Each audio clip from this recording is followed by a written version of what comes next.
Home কোৱাৰেণ্টাইনত থকা এগৰাকী মহিলাৰ মৃত্যু ঘটিছে। 21 এপ্ৰিলত গুৱাহাটীৰ বি বৰুৱা কেঞ্চাৰ হস্পিটাললৈ আহিছিল এই মহিলাগৰাকী আৰু তাৰ পাছতে এই মহিলাগৰাকীক হোম কোৱাৰেণ্টাইন কৰাৰ লগতে সংগ্ৰহ কৰা হৈছিল। স্থানীয় স্বাস্থ্য বিভাগে সংগ্ৰহ কৰিছিল নমুনা পৰীক্ষাৰ বাবে, স্বাস্থ্য পৰীক্ষাৰ বাবে আৰু মহিলাগৰাকীৰ কোভিড-19 পৰীক্ষাৰ ৰিপৰ্ট নিগেটিভ। মহিলাগৰাকীৰ মৃত্যুৰ পাছতে আতংকৰ সৃষ্টি হোৱাৰ পাছতে এই কথা অৱগত কৰিছে জিলা উপায়ুক্তই।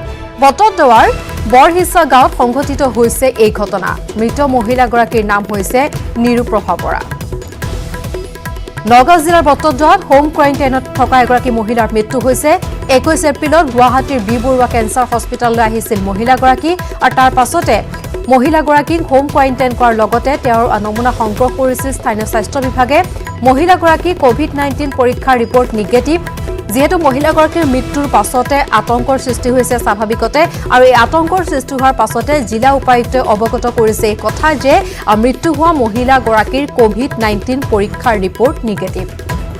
বটদ্ৰৱাৰ বৰহিছা গাঁৱত এই ঘটনা সংঘটিত হৈছে আৰু ইতিমধ্যে আমি জনাইছো মৃত্যু হোৱা মহিলাগৰাকীৰ নাম হৈছে নিৰুপ্ৰভা বৰা।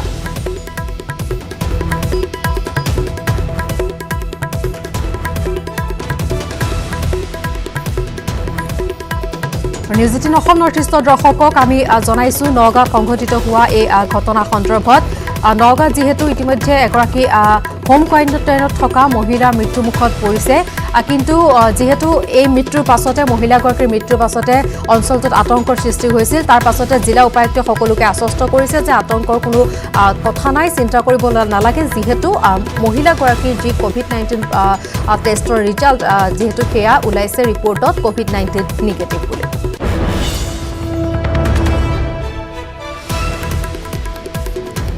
আৰু নিৰুৎপলে যিহেতু আমাক জনাই আছে পুৱাৰে পৰা এই সন্দৰ্ভত আৰু এই মুহূৰ্তত আমি পুনৰবাৰ সংযুক্ত হৈছো আমাৰ নগাঁৱৰ সাংবাদিক নীলোৎপল বৰাৰ কাষলৈ গৈছো শেহতীয়া খবৰৰ বাবে। নীলোৎপল, আমি দেখুৱাই আছো বটদ্ৰৱাৰ পৰা আমি পৰিৱেশ দেখুৱাই আছো পুৱাৰ ভাগৰ পৰা নিৰুপ্ৰভা বৰা যিগৰাকী মহিলাৰ মৃত্যু হৈছে। ইতিমধ্যে এটা ভাল খবৰ যে যি নহওক মহিলাগৰাকীৰ মৃত্যুৰ পিছত কিন্তু এটা শেহতীয়াকৈ কিছু সকাহ যে মহিলাগৰাকীৰ টেষ্টৰ ৰিপৰ্ট আহি পৰিছে। যি টেষ্টৰ ৰিপৰ্ট নহাৰ বাবে যি ধৰণৰ এক পৰিস্থিতিৰ সৃষ্টি হৈছিলে পুৱাৰ ভাগৰ পৰা পৰিয়ালৰ লোকে সৎকাৰ কৰিবৰ বাবে তেওঁলোকে অপেক্ষা কৰিব লগা হৈছিলে, কিন্তু বৰ্তমান নিউজ 18 অসম নৰ্থ ইষ্টৰ বাতৰি সম্প্ৰচাৰ হোৱাৰ পিছতে নগাঁও জিলা উপায়ুক্তই তেজপুৰ মেডিকেল কলেজক লগত যোগাযোগ কৰিছিলে আৰু যোগাযোগ কৰাৰ পিছতে তেওঁলোকৰ যি পৰীক্ষাৰ ফলাফল আহিছে আৰু নিগেটিভ। এগৰাকী মহিলাৰ দেহত কোভিড-19ৰ বীজাণু পোৱা যোৱা নাছিল, নিগেটিভ হৈছে টেষ্ট। ইতিমধ্যে মই পৰিয়ালৰ লোক আছে, মই জানিবলৈ চেষ্টা কৰিম, মই যদি আহে কাৰণ যিহেতু নগাঁও জিলা উপায়ুক্তই ফোনযোগে জনাইছে আৰু আমি পুৱাৰে পৰা বাতৰি সম্প্ৰচাৰ কৰাৰ পিছতে ইয়াত বটদ্ৰৱাৰ আৰক্ষী আহি উপস্থিত হৈছেহি আৰু বটদ্ৰৱাৰ ইয়াৰ স্থানীয় যি আৰক্ষী ইয়ালৈ আহিছিলে বা আমি পুৱাৰে ভাগৰ পৰাই বিষয়টো গুৰুত্ব সহকাৰে দেখুৱাইছিলোঁ যে ইতিমধ্যে আমি দেখুৱাইছোঁ তেওঁলোকৰ ঘৰৰ পৰিৱেশ। ইতিমধ্যে ৰাইজ ইতিমধ্যে আহিবলৈ তেওঁলোকে সাহস কৰিছে, কাৰণ যিহেতু এই পৰিয়ালটোৰ লগত সম্পৰ্ক সংস্পৰ্শ নাথাকিবলৈ কৈছিলে, কাৰণ তেওঁলোকে যিহেতু বি বৰুৱা কেঞ্চাৰ ইনষ্টিটিউটৰ পৰা আহিছিলে, তেওঁলোকক কোৱাৰেণ্টাইন কৰা হৈছিলে। কিন্তু বৰ্তমান পুনৰ দেখুৱাইছোঁ যে তেওঁৰ পৰিয়ালৰ লোকক ইতিমধ্যে ফোনযোগে জনাইছে যে এইগৰাকী মহিলা যিগৰাকী নিৰুপ্ৰভা বৰা যিগৰাকী মহিলাৰ মৃত্যু হৈছে ইতিমধ্যে কোভিড-19ত, তেওঁৰ টেষ্টৰ ৰিপৰ্ট ইতিমধ্যে নিগেটিভ আহিছে আৰু তেওঁৰ পুত্ৰ আহিছে। তেওঁৰ পুত্ৰক ইতিমধ্যে ফোনযোগে জনাইছে, আমি জানিবলৈ চেষ্টা কৰিম। নগাঁও জিলা উপায়ুক্ত যাদৱ শইকীয়াই ইতিমধ্যে ফোনযোগে জনাইছে আৰু যি নহওক এই পৰিয়ালটোৱে অন্তিম সৎকাৰৰ বাবে যিহেতু পুৱাৰ পৰা অপেক্ষা কৰি আছিলে, মই পুনৰ তেওঁৰ পুত্ৰ আছে, মই তেওঁৰ পৰা জানিবলৈ চেষ্টা কৰিম, কাৰণ শেহতীয়াকৈ হ'লেও কিছু হ'লেও সকাহ। কাৰণ মই আপোনাৰ পৰা ব্যস্ত আমি পুৱাৰে ভাগৰ বাতৰি সম্প্ৰচাৰ কৰি আছিলোঁ যে আপোনালোকে টেষ্টৰ ৰিপৰ্ট পোৱা নাছিলে আৰু আমি স্বাস্থ্যমন্ত্ৰীকো অনুৰোধ জনাইছিলোঁ, নগাঁও জিলা প্ৰশাসনক অনুৰোধ জনাইছিলোঁ। ভাল খবৰ যে জিলা প্ৰশাসনে ইতিমধ্যে আপোনালোকক জনাইছে যে আপোনাৰ মাতৃৰ দেহত কোভিড-19 পজিটিভ পোৱা গৈছিলে।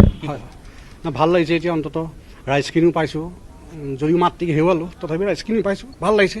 মই এইগৰাকী পুত্ৰই তেওঁৰ মাতৃক হেৰুৱাইছে, কিন্তু মাতৃক হেৰুৱাৰ পিছত যেতিয়া অন্তিম সৎকাৰৰ বাবে তেওঁ বাট চাবলগীয়া হ'ব, তেওঁৰ যথেষ্ট প্ৰশাসনৰ গাইডলাইনলৈ তেওঁ বাট চাবলগীয়া হৈছিলে আৰু যি এক পৰিৱেশৰ সৃষ্টি হৈছে বৰ্তমান সমগ্ৰ বিশ্বতে, নিজৰ আত্মীয়ক হেৰুৱায়ো কিন্তু সৎকাৰৰ সময়তো শান্তি নাপায় ৰাইজে। এনেকুৱা এটা বীজাণুৱে বৰ্তমান সমগ্ৰ বিশ্বতে চানি ধৰিছে। কিন্তু তেওঁৰ যি নহওক তেওঁৰ মাতৃৰ দেহত কোভিড-19ৰ টেষ্ট কৰাৰ পিছত নিগেটিভ পোৱা গৈছিলে। তেওঁৰ মাতৃৰ যি কোভিড-19ৰ ৰিজাল্ট তেজপুৰ মেডিকেল কলেজে দিয়া নাছিলে, যাৰ পৰিপ্ৰেক্ষিতত বৰ্তমান এনে ঘটনা সংঘটিত হৈছিল, তেওঁলোকে ৰ'ব লগা হৈছিলে। আপোনালোকে নগাঁও জিলা প্ৰশাসনে আপোনালোকক কোনে ফোন কৰিছিলে, কোনে ফোন লগাইছিলে? এতিয়া মোক উপায়ুক্ত মহোদয়ে ফোন কৰিছে, কৈছে আপোনাৰ নিগেটিভে আহিছে, গোটেইকেইটা প্ৰচেছ নিগেটিভে আছে, আপোনালোকে সৎকাৰৰ কাৰণে আগবাঢ়ক, বাকীখিনি কাম আপোনালোকে সুকলমে কৰক। নিশ্চয় নগাঁও জিলা উপায়ুক্ত যাদৱ ফুকনে ইতিমধ্যে জনাইছে আৰু আমি পুনৰ নিউজ 18 অসম নৰ্থইষ্টৰ জৰিয়তে স্বাস্থ্যমন্ত্ৰী ডক্টৰ হিমন্ত বিশ্ব শৰ্মাক ধন্যবাদ জনাইছোঁ নগাঁও জিলা প্ৰশাসনক ধন্যবাদ জনাইছোঁ আমি বাতৰি সম্প্ৰচাৰ কৰাৰ পিছত তেওঁৰ পৰিয়ালৰ সৈতে যোগাযোগ কৰিছিলে তেওঁলোকে তেজপুৰ মেডিকেল কলেজৰ সৈতে যোগাযোগ কৰিছিলে যোগাযোগ কৰাৰ পিছতে তেওঁলোকে বৰ্তমান এতিয়া যি টেষ্টৰ যি ৰিপৰ্ট সেই ৰিপৰ্ট নিগেটিভ আহিছে তেওঁৰে নহয় তেওঁৰ পৰিয়ালৰ সকলো নিৰ্ভৰ এই মুহূৰ্তত আপোনাক ধন্যবাদ জনাইছোঁ আৰু নগাঁৱৰ পৰা আমি জনালোঁ এই খবৰ শোকাবহ ঘটনা কিন্তু তাৰ পাছতো তেওঁলোকে যিহেতু আশ্বস্ত হৈছে যে নিগেটিভ যিহেতু COVID-19 পজিটিভ নহয় গতিকে অন্তিম সৎকাৰে তেওঁলোকে অপেক্ষা কৰিব নালাগে এক আচলতে বৰ্ণনা কৰিব নোৱাৰা পৰিৱেশ আমি এই মুহূৰ্তত দেখুৱালোঁ নগাঁৱৰ পৰা নীলোৎপলক ধন্যবাদ জনাইছোঁ এই মুহূৰ্তত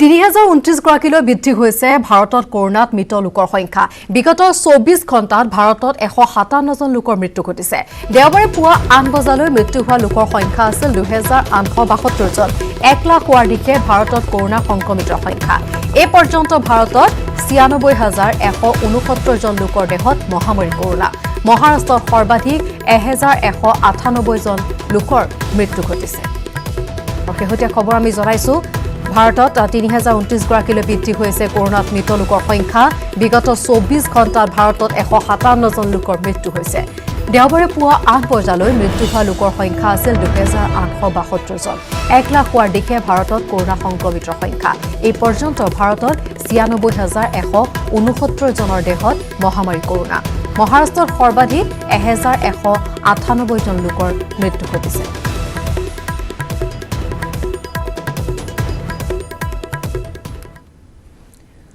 আৰু শতকৰ ঘৰ চুলে অসমত কৰোনা সংক্ৰমিতৰ সংখ্যাই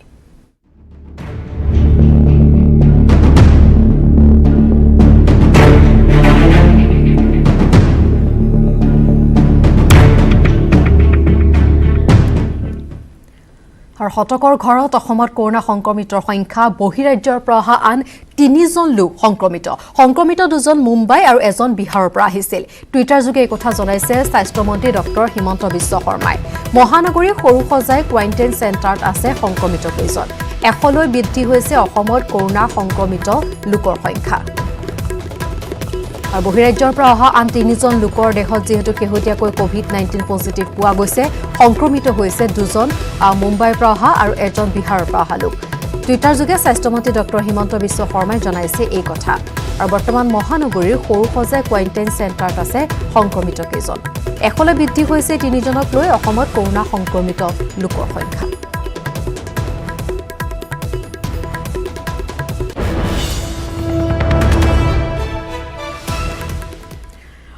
চতুৰ্থ পৰ্যায়ৰ লকডাউন আৰম্ভ হৈছে ঠিকেই কিন্তু বেংকৰ সন্মুখত এতিয়া ভিৰে সৃষ্টি কৰিছে ৰাজ্যৰ মনত আতংকৰ এফালে লকডাউনত সুবিধাৰ বাবে বেংকৰ একাউণ্টত টকা সোমোৱাই দিয়া হৈছে কিন্তু সামাজিক দূৰত্ব নামানি ৰাতিপুৱাৰে পৰা ওলাই আহিছে অগণন লোক ধুবুৰী জিলাৰ অধিকাংশ বেংক আৰু CSPৰ সন্মুখত ভিৰ দেখা পোৱা গৈছে ধুবুৰী জিলাত আৰু এই দৃশ্য দেখাৰ পিছত স্বাভাৱিকতে আতংকৰ সৃষ্টি হৈছে ৰাজ্যৰ মনত আমি দৃশ্য দেখুৱাইছোঁ ধুবুৰী জিলাৰ যিসমূহ বেংক আৰু সমান্তৰালভাৱে CSPৰ সন্মুখত অধিকাংশ বেংক আৰু CSPৰ সন্মুখত দেখা পোৱা গৈছে এনে ধৰণৰ ভিৰ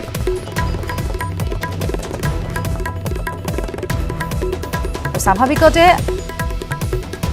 এনে দৃশ্য দেখাৰ পিছত আতংকৰ সৃষ্টি হৈছে সকলোৰে মনত আৰু সকলো সুবিধাৰ বাবে আসলতে চতুৰ্থ পৰ্যায়ৰ লকডাউনত শিথিলতা বহুখিনি আহিছে কিন্তু তাৰ অৰ্থ এটো নহয় যে আমি বাৰে বাৰে কৈ আছো যে দূৰত্বৰ কথা কোৱা হৈছে বা সাৱধানতাৰ কথা কোৱা হৈছে কি আমি অৱলম্বন কৰিবই লাগিব কাৰণ শেহতীয়া পৰিস্থিতি সন্দৰ্ভত আমি সকলো অৱগত কিদৰে বাঢ়ি আছে ৰোগত আক্ৰান্ত হোৱা লোকৰ সংখ্যা কিদৰে বিয়পিছে এই ভাইৰাছ কিন্তু তাৰ পিছতো আমি দেখুৱাইছো ধুবুৰী দৃশ্য বেংকৰ সন্মুখত এনেদৰে ভিৰ কৰিছে আৰু লকডাউনত সুবিধাৰ বাবে বেংকৰ একাউণ্টত টকা সোমোৱাই দিয়া হৈছে কিন্তু সেই টকা উলিয়াবলৈ গৈ দেখা পোৱা গৈছে কোনো ধৰণৰ সামাজিক দূৰত্ব নামানি এনেদৰে ভিৰ কৰিছে একাংশ লোকে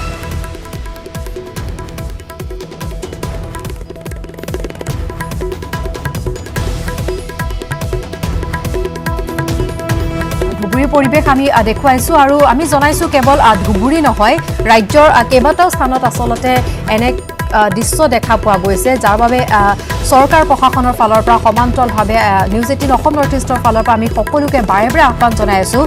ধুবুৰীৰ দৃশ্য আমি এই মুহূৰ্তত দেখুৱাইছোঁ আৰু এই সন্দৰ্ভত আমি অধিক খবৰ বাবে আমাৰ সাংবাদিক জ্যোতিৰ্ময় চক্ৰৱৰ্তীৰ সৈতে পোনপটীয়াভাৱে সংযুক্ত হৈছোঁ। জ্যোতিৰ্ময়, আপোনাৰ কাষলৈ আহিছোঁ। চতুৰ্থ পৰ্যায়ৰ লকডাউনত বহুখিনি শিথিলতা আছে, কিন্তু সেই শিথিলতা অপব্যৱহাৰ কৰা কেইটামান দৃশ্য ধুবুৰীত দেখা পোৱা গৈছে, বিশেষকৈ বেংকৰ সন্মুখত যি ভিৰ আমি দেখা পাইছোঁ। জ্যোতিৰ্ময়। হয় ইভাৰ নিশ্চয়কৈ ৰাতিপুৱা প্ৰায় 5:30-6 বজাৰ পৰা বেংকৰ সন্মুখত সেই ভিৰ এতিয়াও কিন্তু সেয়া ভিৰ অব্যাহত আছে। কেৱল মাত্ৰ বেংক নহয়, প্ৰতিখন CSP কাষ্টমাৰ ছাৰ্ভিচ পইণ্ট যিকেইটা বেংকৰ বনোৱা হৈছে, সেই প্ৰতিটো কাষ্টমাৰ ছাৰ্ভিচ পইণ্ট কেৱল মাত্ৰ ধুবুৰী চহৰ নহয়, ধুবুৰী সংলগ্ন সমগ্ৰ জিলাতে একেই দৃশ্য। আমাৰ কেমেৰাৰ পিছফালে বৰ্তমানে আপুনি ইভা যি দৃশ্য দেখা পাই আছে, ইয়াত কিন্তু বেংকৰ সন্মুখৰে দৃশ্য হয়। ইয়াত কিন্তু তথাপি বৰ্তমানে আমি ক'ব পাৰোঁ এই মুহূৰ্তত হয়তো কিছু পৰিমাণে ছ'চিয়েল ডিষ্টেঞ্চ মেইনটেইন কৰা হৈছে, কিন্তু অলপ দূৰত যদি যাওঁ আন এখন বেংকত গ'লে সেই একেই দৃশ্য, কোনো ছ'চিয়েল ডিষ্টেঞ্চ। এয়া হৈছে আমি বৰ্তমানে উপস্থিত হৈছোঁ ধুবুৰীৰ গৌৰীপুৰ ইউকো বেংকৰ সন্মুখৰ এয়া দৃশ্য, আৰু সেই একেই দৃশ্য চাৰিওফালে ৰাতিপুৱাৰ যি ছবি আছে আচলতে ভয়ংকৰ ছবি বুলি এক কথাত ক'ব লাগিব। কাৰণ CSP-সমূহৰ সন্মুখত যেনেকৈ মানুহ মানে হেজাৰে হেজাৰে মানুহ যেনেকৈ ৰৈ গৈছিল, তাত মানে এক কথাত ক'বলৈ কোনো ধৰণৰ সামাজিক দূৰত্বতাৰ কোনো কথা নাই, কোনো ধৰণৰ কোনো নিয়ম নীতিৰ কথা নাই, তেনেকৈ মানুহ ৰাতিপুৱাৰ পৰা আহি ৰৈ গৈছে। কাৰণ আৰক্ষী প্ৰশাসনৰ মানুহ আহিছে, কিন্তু তেওঁলোকে আহিব দেৰি হ'ব, কাৰণ বেংক 9:30 বজাৰ পিছতহে খুলিব, তেতিয়াহে 9 বজাৰ হয়তো আগে পিছে আহিব। কিন্তু যদি 5:30 বজাৰ পৰা 6 বজাৰ পৰা মানুহ আহি তেনেকৈ ভিৰ কৰিব আৰম্ভ কৰে, তেতিয়া কিন্তু কোনে নিয়ন্ত্ৰণ কৰিব সেয়া কিন্তু প্ৰশ্ন।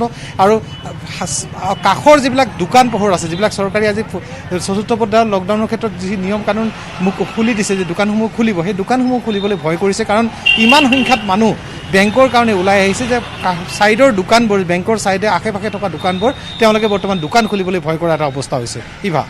হয় জ্যোতিৰ্ময়, আচলতে তেওঁলোকৰ সুবিধাৰ বাবে তেওঁলোকৰ একাউণ্টত টকা সোমোৱাই দিয়া হৈছে, কিন্তু বেংকৰ ফালৰ পৰা বা ধুবুৰী জিলা প্ৰশাসনৰ ফালৰ পৰা এনে কোনো ব্যৱস্থা কৰিব নোৱাৰে যে পৰ্যায়ক্ৰমে এইসকল লোক যাব বা তেওঁলোকে বেংকৰ পৰা টকা উলিয়াব, যাতে যি ভয়ৰ কথা আমি কৈছোঁ, যিটো ভয়ৰ বাবে সামাজিক দূৰত্ব আমি বিগত সময়ছোৱাত মানি আহিছোঁ, কাৰণ সেই ভয় আঁতৰা নাই, বৰঞ্চ অধিক বৃদ্ধি হৈছে, কাৰণ প্ৰতিদিনে আক্ৰান্ত হোৱা লোকৰ সংখ্যা কিন্তু অসমত বাঢ়ি গৈ আছে। নিশ্চয়কৈ আপুনি এটা গুৰুত্বপূৰ্ণ কথা কৈছে। ইভাৰ প্ৰশাসনে এটা নিয়ম বান্ধি দিব লাগে যে আচলতে এটা ৰোটেশ্যন ৱাইজ যদি হয়, কিবা ছিষ্টেমত অড ইভেন নাম্বাৰ হওক বা তেনেকুৱা একাউণ্ট নাম্বাৰত যদি অড ইভেন কৰি বা আন কিবা তেনেকুৱা পদ্ধতি কৰি পুৰুষ মহিলা ভাগ কৰি তেনেকুৱা যদি ভাগ কৰি দিয়া হয়, তেতিয়াহ'লে এটা সুবিধা হ'ব পাৰে। কিন্তু কথা এটা ইভা, বৰ্তমানে আমি এটা বস্তু দেখা পাইছোঁ, ছাগলীয়াৰ পৰা চাপৰলৈকে প্ৰায় 120 কিলোমিটাৰ বিস্তীৰ্ণ ধুবুৰী জিলাত বৰ্তমান নেশ্যনেল হাইৱেৰ দুয়োপাৰে কেৱল মাত্ৰ হৈছে কোৱাৰেণ্টাইন চেণ্টাৰ। প্ৰব্ৰজিত শ্ৰমিক ইমান হাৰত আহি আছে যে প্ৰশাসনৰ আন কোনো ব্যৱস্থা নাই বা আন কোনো সময় নাই। বৰ্তমান 24 ঘণ্টা কেৱল মাত্ৰ নতুন নতুন কোৱাৰেণ্টাইন চেণ্টাৰ বনাই সেই অহা মানুহখিনিক, বহিৰাজ্যৰ পৰা অহা মানুহখিনিক এটা ঠাইত নিয়ন্ত্ৰণ কৰি পেলাই তাতে তেওঁলোকৰ পৰীক্ষা নিৰীক্ষা আদি ব্যৱস্থা কৰিবলৈ, তেওঁলোকক খোৱা বোৱা দিবলৈ বৰ্তমানে ব্যস্ত হৈ পৰিছে। প্ৰায় 4,500 পৰা 5,000 মানুহ ইতিমধ্যে আহি সোমাইছে বিভিন্ন কোৱাৰেণ্টাইন চেণ্টাৰ। তাৰ উপৰি আকৌ কোৱাৰেণ্টাইন চেণ্টাৰ বিভিন্ন ধৰণৰ অভিযোগ। জ্যোতিৰ্ময়, আপোনাক এই মুহূৰ্তত ধন্যবাদ জনাইছোঁ। আৰু আপুনি উল্লেখ কৰিছে আচলতে কেনেধৰণৰ পৰিস্থিতিত ক'ত আচলতে ধুবুৰী প্ৰশাসন ব্যস্ত হৈ থাকিবলগীয়া হৈছে বাহিৰৰ পৰা অহা লোকৰ ক্ষেত্ৰত, যাৰ ফলত এই ভিৰ তেওঁলোকে নিয়ন্ত্ৰণ কৰিব পৰা নাই। এই মুহূৰ্তত আপোনাক ধন্যবাদ জনাইছোঁ। কিন্তু আমি বাৰে বাৰে এটা কথা কৈছোঁ যে সকলো চৰকাৰ প্ৰশাসন নহয়, প্ৰতিজন লোকৰ দায়িত্ব আছে সাৱধানতা অৱলম্বন কৰাৰ ক্ষেত্ৰত। আৰু এই মুহূৰ্তত আমি মন্ত্ৰী নৱ কুমাৰ দলেৰ সংবাদমেলৰ পোনপটীয়া সম্প্ৰচাৰলৈ আপোনাক লৈ গৈছোঁ। এই কথাটো সকলোৰে ক্ষেত্ৰত প্ৰযোজ্য নহয়। আজি MG এমৰেগাৰ মাধ্যমেদি আজি বহুতো এতিয়া বিশেষকৈ আমাৰ 28,000 এক্টিভ জব কাৰ্ড আছে। 28,000 এক্টিভ শ্ৰমিক, 28 লাখ আমাৰ এক্টিভ মানে এনেধৰণৰ জব কাৰ্ড মজুৰি কৰা আমাৰ শ্ৰমিক আছে। আৰু আমি এইকেইদিনত বিশেষকৈ এই যোৱা 24 এপ্ৰিলৰ পৰা এতিয়ালৈকে আমি প্ৰায় 12.5 লাখ আমি মানে তেখেতলোকক দিবলৈ সক্ষম হৈ পিনি আমি 28.5 কোটি টকা আমি এই কেইদিনৰ ভিতৰত লকডাউন খোলাৰ পিছতে আমি দিয়াৰ কাৰণে এতিয়া কৰ্মদিন দিছোঁ আৰু আমি মজুৰি দিয়াৰ কাৰণে ব্যৱস্থা গ্ৰহণ কৰিছোঁ। আৰু বিশেষকৈ এনেধৰণৰ কিছু ঠাইত আমি যিবিলাক অভিযোগ পাওঁ, তৎকালীনভাৱে আমি তদন্ত কৰি তাৰ ব্যৱস্থা গ্ৰহণ কৰিছোঁ। আৰু যাতে এনেধৰণৰ কাম প্ৰতিৰোধ কৰাৰ বাবে ইতিমধ্যে বিভাগীয়ভাৱে অধিক তৎপৰ আমি বিভিন্ন জিলাসমূহত গৈ পিনি পৰ্যালোচনা সভা আৰু আঁচনিসমূহ আমি তদাৰক কৰাৰ কাৰণে ব্যৱস্থা গ্ৰহণ কৰিছোঁ। আৰু বিশেষকৈ আমি আপোনালোকৰ সংবাদ মাধ্যমৰ জৰিয়তে আমাৰ পঞ্চায়ত প্ৰতিনিধিসকলৰ লগতে আমি আমাৰ মাননীয় বিধায়কসকলকো আমি আহ্বান জনাইছোঁ যাতে এনেধৰণৰ আঁচনিসমূহৰ দ্বাৰা আমি অধিক কৰ্মদিন সৃষ্টিৰ সৃষ্টিৰ দ্বাৰা আমি শ্ৰমিকসকলক নিয়োগ কৰাৰ লগতে যাতে এনেধৰণৰ যাতে কোনো বিসংগতি নহয় তাৰ বাবে সকলো পক্ষই যাতে সজাগ সতৰ্ক হৈ থাকি যাতে এই চৰকাৰৰ যি মহৎ উদ্দেশ্য এই উদ্দেশ্যখিনি সফল কৰাৰ ক্ষেত্ৰত আমি সফল হ'ব পাৰোঁ আৰু তাৰ বাবে আমি আপোনালোক সংবাদ মাধ্যমৰ বন্ধুসকলকো আমি আহ্বান জনাইছোঁ আপোনালোকেও যথেষ্ট এই কথাখিনি তৎপৰতাৰে বিভিন্ন সময়ত আপোনালোকে এই কথাবিলাক আমাক দৃষ্টিগোচৰ কৰাইছে সংবাদ মাধ্যমৰ জৰিয়তে বিভাগে এই কথাবিলাক আমি সময়মতে যাতে আমি এড্ৰেছ কৰিব পাৰোঁ এই যত্ন ৰাখি আছোঁ PM কিষাণ আঁচনিত যিটো আচলতে ঘটনা পোহৰলৈ আহিল তাত দেখা গ'ল কৃষি কামখিনি কিন্তু পঞ্চায়তৰ ফালৰ পৰা কৰা হৈছে নাই PM কিষাণত পঞ্চায়তৰ এই কথাটো এতিয়া পঞ্চায়ত বুলি কৈ আছে PM কিষাণৰ ক্ষেত্ৰত আমাৰ পঞ্চায়ত বিভাগৰ তাত কোনো ৰুল নাই তাত পঞ্চায়তে এনেধৰণৰ আঁচনিখিনি ৰূপায়ণ কৰি থকা হৈছে তাতো গ্ৰাম সেৱক আছে পঞ্চায়ত বিভাগতো এনেধৰণৰ ৰূপায়ণ কৰি আছে তেখেতলোকে কমিটিৰ মাধ্যম বা বিভিন্ন মাধ্যমেদি কৰিছে এই কথা নাজানে কিন্তু বাৰে বাৰে এটা কথা উত্থাপন পঞ্চায়ত বুলি যেতিয়া হয় পঞ্চায়তটো ক্ষেত্ৰতো কিন্তু পঞ্চায়তটো কওঁতে কিছু ক্ষেত্ৰত ইণ্টাৰপ্ৰেটটো যে কি আমাৰ পঞ্চায়ত বিভাগ এনেধৰণৰ কথাও কিছু আমি শুনিবলৈ পাইছোঁ কিন্তু পঞ্চায়ত বিভাগৰ দ্বাৰা এই আঁচনিৰ কোনো মানে তাত হেৰি নাই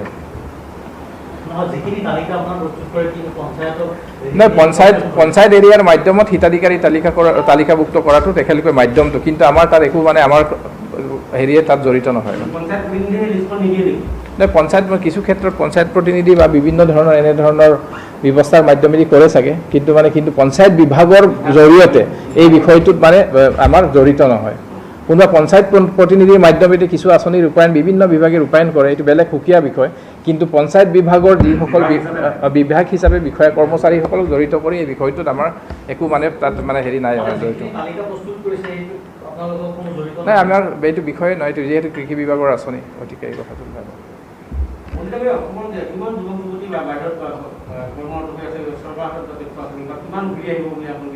নাই এতিয়া এনে প্ৰায় আমি 5 লাখতকৈ অধিক এনেধৰণৰ আমি মানে অনুমানিক এনেধৰণৰ এটা তথ্য আমি জানিব পাৰিছোঁ আৰু বাকী এইখিনি পৰ্যায়ক্ৰমে আহি আছে আৰু ইতিমধ্যে এতিয়া প্ৰায়ভাগ এতিয়া ৰাতিপুৱাৰ পৰা আমাকো মানে বিভিন্ন নগৰে চহৰে থকা যুৱক যুৱতীসকলে আমাক টেলিফোনত বিভিন্ন ধৰণে আহ্বান জনায় খাদ্যৰ কাৰোবাৰ অসুবিধা কাৰোবাৰ অহাৰ কাৰণে ইচ্ছা প্ৰকাশ কৰা এই কথাবিলাক হৈ আছে আৰু পৰ্যায়ক্ৰমে ল'ৰা ছোৱালীখিনি আহি আছে আৰু আজিও এনেধৰণে বিশেষকৈ মোৰ সমষ্টিৰে মানে চেন্নাইৰ পৰা 2টা গাড়ী আজি আহি আছে এনেধৰণে বিভিন্ন জিলাখিনিতো আহি আছে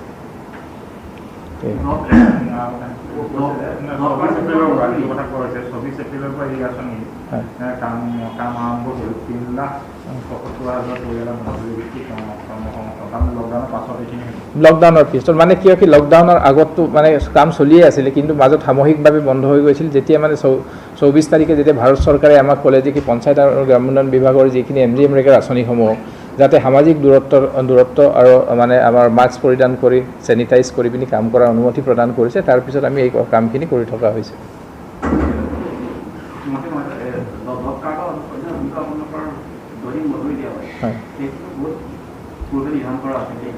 এইটো আপোনালোকক জনাই আমি ভাল পাইছোঁ যে কি আমাৰ যোৱা বৰ্ষত আমাৰ 190 টকা আছিলে এইবাৰ আমাৰ 213 টকালৈকে অসম চৰকাৰক মানে বৃদ্ধি কৰি দিছে ভাৰত চৰকাৰে 213 টকালৈকে কৰিলে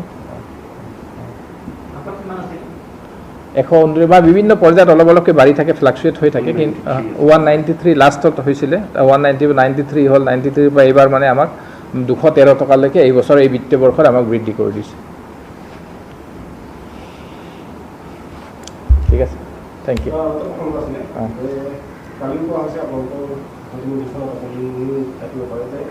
বিধায়কৰ মূল্যায়ন কৰা হ'ব এইবাৰ নিৰ্বাচনৰ কাম কাজৰ আৰম্ভ হৈছে বিধায়কসকলৰ পাৰফৰ্মেঞ্চ মূল্যায়ন কৰা হ'ব আপুনি কি ক'ব বা মন্ত্ৰীসকলৰ পাৰফৰ্মেঞ্চৰ ক্ষেত্ৰত বা এই নাই এই কথাটো হ'ল কি ইণ্টাৰনেলি কি এই বিষয়টো লৈ পিনি দলে যি ধৰণে পৰামৰ্শ দিয়ে এইমতে আমাৰ আমি সকলোৱে যিখিনি প্ৰয়োজনীয় এই কথাবিলাক থাকিব এইটো লৈ বিশেষ আমাৰ আমি ভাবোঁ যে কি সকলোৱে নিজৰ দায়িত্ব সুচাৰুৰূপে পালন কৰিছে আৰু এইমতে যেতিয়া দলে কিবা যদি বিচাৰে নিশ্চিতভাৱে প্ৰদান কৰিব সেইটো লৈ একো অসুবিধা আৰু বিধায়ক আপোনাৰ কথা কৈছে যে পঞ্চায়তৰ বিৰোধীৰ পৰা আৰম্ভ কৰি বিভিন্ন ক্ষেত্ৰত আপোনাৰ নামটো উল্লেখ কৰিছে নাই এই কথাটো শিলাদিত্যৰ কথাটো আমাৰ ক'বলগীয়া নাই কিবা থাকিলে আমি পাতি ল'ম এইটো আমাৰ নিজৰ ভিতৰৰ কথা গতিকে এই ফৰামৰ এইটো ক'ব প্ৰয়োজন আছে বুলি মই নাভাবোঁ ঠিক আছে মই তেখেতে কিবা কাৰণত ক'লে আৰু কিন্তু আমি নাভাবোঁ যে কি এই কথাবিলাক আমি আলোচনাৰ মাধ্যমেদি যিহেতু আমি কিবা থাকিলে পাতি ল'ব পাৰোঁ গতিকে এই কথাটো সংবাদ মাধ্যমৰ আগত কোৱা কথা বিষয় বুলি নাভাবোঁ কিবা থাকিলে আমি পাতি ল'ম আৰু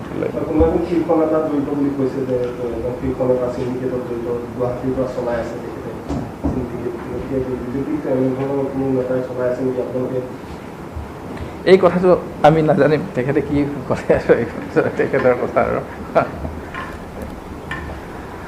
ঠিক আছে থেংক ইউ এনে আমাৰ বন্ধ কৰি দিয়ক অফ দ্য ৰেকৰ্ড আৰু কেমেৰা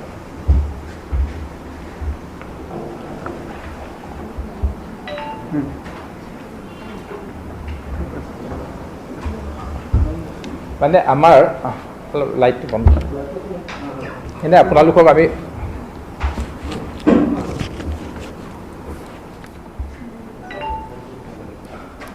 আজি আপোনালোকক আমন্ত্ৰণ কৰাৰ মূল উদ্দেশ্যটো আছিলে যে কি আমি বিশেষকৈ যে জব কাৰ্ডটো যে বাহিৰৰ পৰা আহি থকা ল'ৰা ছোৱালীসমূহ অলপ এৱাৰনেছটোৰ কাৰণে আমি মানে যে জব কাৰ্ডৰ মাধ্যমেদি যে এতিয়া 213 টকা হ'ল আৰু জব কাৰ্ডৰ কামখিনি ইমান জটিল কামো নহয় গতিকে এইখিনি যে আমি ফ'কাছ কৰা ৰাখাৰ কাৰণে যাতে কোনোবাই যাতে আহিয়ে যাতে কৰ্মবিমুখ নহয় ঘৰখনত এতিয়া ফ্ৰাষ্ট্ৰেশ্যন হৈ আছে ল'ৰা ছোৱালীখিনি যাতে আহিয়ে যাতে হোম কোৱাৰেণ্টাইনেও যদি হয় বা কোৱাৰেণ্টাইনে থাকে ওলাই আহিয়ে যাতে জব কাৰ্ডখন পাই এটলিষ্ট মানে এই এনচিয়ৰ হয় যে কি মই কিবা আছিল এটলিষ্ট কাম এটা কৰা মোৰ গাঁওখনত মই কাম এটা কৰিব পাৰিম এই কথাটো তেখেতলোকৰ আশ্বস্ত মানে কনফিডেঞ্চ বিল্ড আপ কৰাটো আমাৰ মূল লক্ষ্য আৰু আমি কামটোতো কৰিবই লাগিব যিহেতুকে আমাৰ এটা লক্ষ্য আছে এইবাৰ আমাৰ 6.5 কোটিতকৈ অধিক মেণ্ডেজ আমাক দিয়া আছে গতিকে আৰু এতিয়া বাঢ়িব গতিকে আমি এইখিনি লক্ষ্য নিৰ্ধাৰণ কৰি দিয়া আছে যেতিয়া আমি এইখিনি কৰিবই লাগিব কিন্তু তাৰে লগতে আমি মূল লক্ষ্যটো আজিৰ আপোনালোকৰ এই ফ'কাছটো আমাৰ যে বাহিৰৰ পৰা অহা বা যিসকল বিভিন্ন ছাপ'জ গুৱাহাটীৰ পৰাই আমি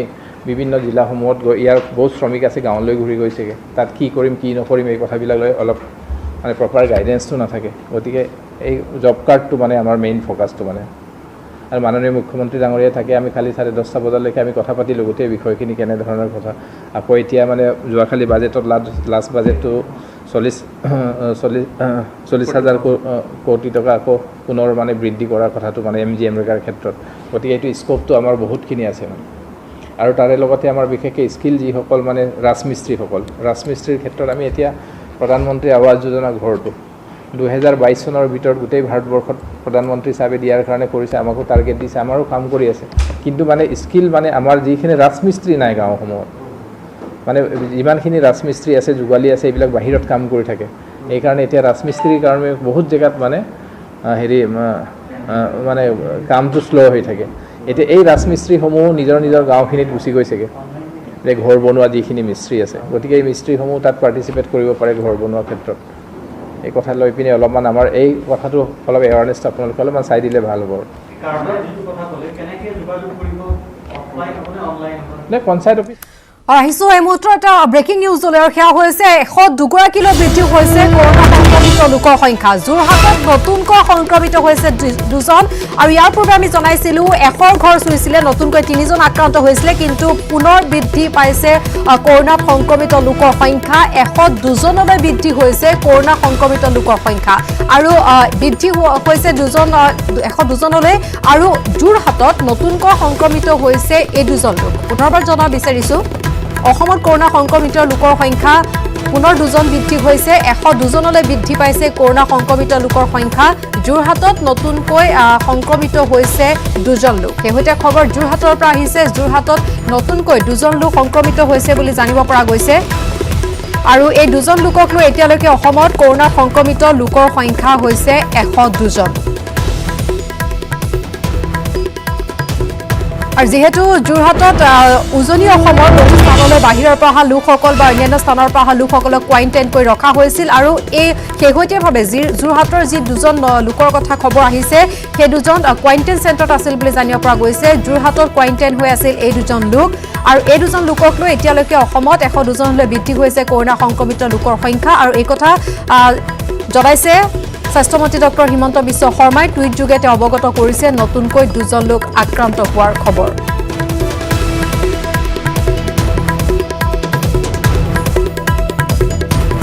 ডক্টৰ হিমন্ত বিশ্ব শৰ্মাই কিছু সময় পূৰ্বে টুইটাৰ যোগে এই কথা অৱগত কৰিছে। 2জন লোক নতুনকৈ আক্ৰান্ত হৈছে যোৰহাটত আৰু এই 2জন লোকক লৈ এতিয়ালৈকে 102জনলৈ বৃদ্ধি পাইছে অসমত কৰোনা সংক্ৰমিত লোকৰ সংখ্যা। আৰু ইতিমধ্যে আমি জনাইছো যে যোৰহাটৰ কোৱাৰেণ্টাইন চেণ্টাৰত আছিল এই 2জন লোক।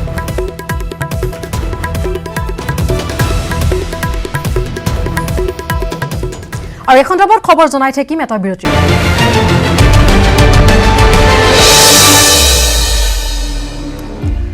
বিৰতিৰ পাছত। নতুন নীতি নিয়মেৰে অসমত চতুৰ্থ পৰ্যায়ৰ লকডাউন খুলিব পাৰিব সকলো দোকান পোহাৰ। চৰকাৰী কাৰ্যালয়ত 100% কৰ্মচাৰীক কাম কৰাৰ অনুমতি। ব্যক্তিগত খণ্ডতো 100% কৰ্মচাৰীক অনুমতি প্ৰদান কৰা হৈছে। কিন্তু শ্বপিং মল, হাট বজাৰ, জিম, চিনেমা হল, মাছ, শাক পাচলিৰ বজাৰ খোলাত বাহাল আছে পূৰ্বৰ নিষেধাজ্ঞা। খুলিব নোৱাৰিব পদপথৰ দোকান।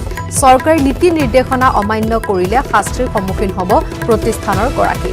বন্ধ থাকিব চেলুন, পাৰ্লাৰ। খেলুৱৈসকলে খেলপথাৰত অব্যাহত ৰাখিব পাৰিব ক্ৰীড়া অনুশীলন।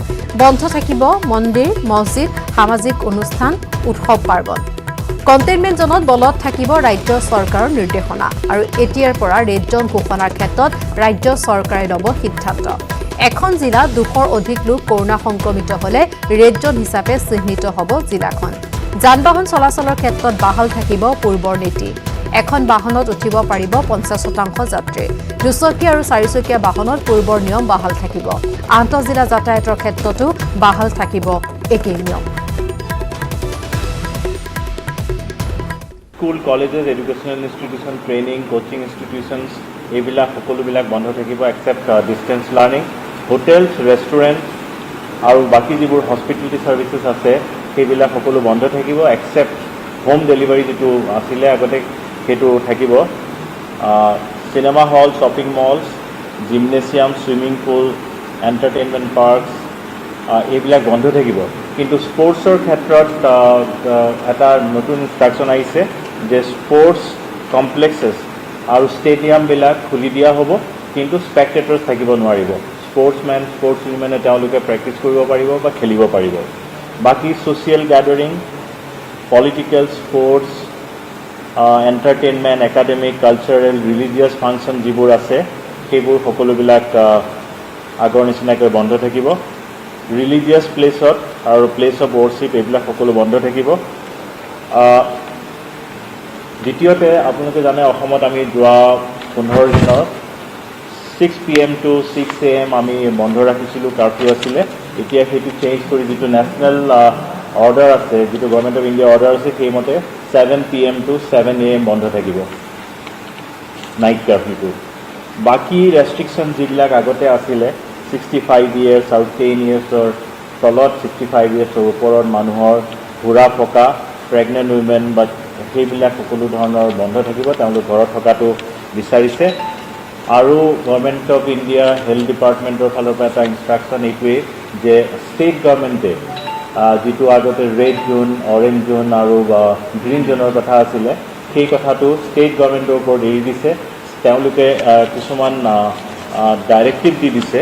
সেই ডাইৰেক্টিভৰ ওপৰত বেছ কৰি ষ্টেট গভৰ্ণমেণ্টে কণ্টেইনমেণ্ট জোন ডিক্লেয়াৰ কৰিব আৰু কণ্টেইনমেণ্ট জোনটো খুব ষ্ট্ৰিক্টলি ফ'ল' কৰিব লাগিব। তাৰ কণ্টেক্ট ট্ৰেচিং আৰু এইবিলাক খুব ষ্ট্ৰংলি ইমপ্লিমেণ্ট কৰিব লাগিব কণ্টেইনমেণ্ট জোনত। আৰু কণ্টেইনমেণ্ট জোনৰ চাৰিওফালে এটা ব্ৰড এৰিয়া বাফাৰ জোন হিচাপে থাকিব। আৰু আমাৰ কাৰণে containment zone with the buffer zone will be the red zone for us. দেশৰ বাবে ত্যাগ কৰিবলৈ সাজু চৰকাৰী কৰ্মচাৰী। প্ৰয়োজনত অধিক কাম কৰিব কৰ্মচাৰীসকলে।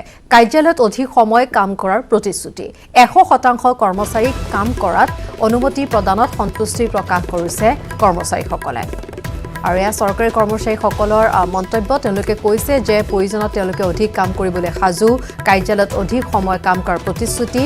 আৰু শেহতীয়াভাৱে যি 100% কৰ্মচাৰীক কাম কৰাৰ অনুমতি প্ৰদান কৰা হৈছে চতুৰ্থ পৰ্যায়ৰ লকডাউনত, তাকো লৈ সন্তুষ্টি ব্যক্ত কৰিছে চৰকাৰী কৰ্মচাৰীসকলে। বাহিৰৰ মানুহৰ কাৰণে বেমাৰ হৈছে, কিন্তু দিব নালাগিছিলে। আহক আৰু কৰিব লাগিব ডিউটি। আমি চাকৰি কৰিছোঁ, চৰকাৰী চাকৰি কৰিব লাগিব। ডিপাৰ্টমেণ্টতো চলি আছে, বহুত কামেই চলি আছে। সেইকাৰণে মানে এতিয়া মানে হেৰি 100% বুলি নহয়, আমাৰ 50%তো বহুত কাম চলি আছে। হয় আজিৰ পৰা আৰম্ভ হ'ব কিছুমান আইন কানুনৰ কামবিলাক মানে চলি আছে সেইকাৰণে আমাৰ ডিপাৰ্টমেণ্টৰ মানে কমপ্লিট ফুল কাম চলি আছে তাৰমানে সেইটোৱে আৰু আমি জনাই আছোঁ আজিৰ পৰা দেশত চতুৰ্থ পৰ্যায়ৰ লকডাউন দেশত 31 মেলৈকে অব্যাহত থাকিব লকডাউন এই লকডাউনৰ সময়ত বন্ধ থাকিব বিমান আৰু মেট্ৰ' ৰেল সেৱা বন্ধ থাকিব shopping mall cinema hall gym school college বন্ধ থাকিব ৰেষ্টুৰেণ্ট হোটেল আৰ্থিক সেৱাৰে জড়িত সকলো অনুষ্ঠান প্ৰতিষ্ঠান মঠ মন্দিৰ মছজিদ গীৰ্জা আদি বন্ধ থাকিব অব্যাহত থাকিব আন্তঃৰাজ্যিক পৰিবহণ সেৱা আন্তঃজিলা যাতায়াতৰ ক্ষেত্ৰত ৰাজ্য চৰকাৰে ল'ব সিদ্ধান্ত ৰেড জোন গ্ৰীণ জোন অৰেঞ্জ জোনৰ ক্ষেত্ৰত সিদ্ধান্ত ল'ব ৰাজ্য চৰকাৰে কণ্টেইনমেণ্ট জোনত অব্যাহত থাকিব জৰুৰীকালীন সেৱা সন্ধিয়া 7 বজাৰ পৰা পুৱা 7 বজালৈ থাকিব সান্ধ্য আইন